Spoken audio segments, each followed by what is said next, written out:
বেশ কিছুদিন আগে দেখা যায় শিয়ালদহ স্টেশন চত্বরে অভিনেত্রী কাঞ্চনা মৈত্রকে একেবারে রণংদেহী মূর্তিতে, যা দেখে রীতিমতো চোখ কপালে উঠেছিল সকলের। আচমকা এমনটা মনে হলেও পরে বোঝা যায় এটি নিতান্তই প্রচার কৌশল নতুন কোনো ছবির জন্য। তবে কোন ছবির জন্য এহেন প্রচার কৌশল তা যদিও বোঝা যায়নি। এবার এই নিয়েই মুখ খুললেন অভিনেত্রী, প্রকাশ্যে আনলেন ছবির নাম এবং একই সঙ্গে সকলের কাছে হাতজোড় করে ক্ষমা চাইলেন তিনি।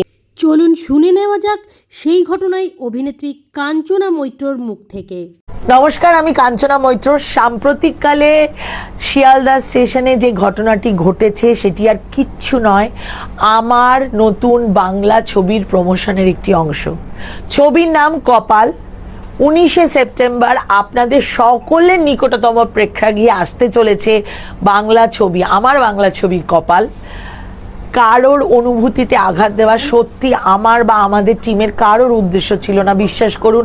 তবুও যদি কারোর অনুভূতিতে বিন্দুমাত্র আঘাত লেগে থাকে, আমি এখানে সকলের সামনে দাঁড়িয়ে হাতজোড় করে আপনাদের কাছে ক্ষমা চাইছি।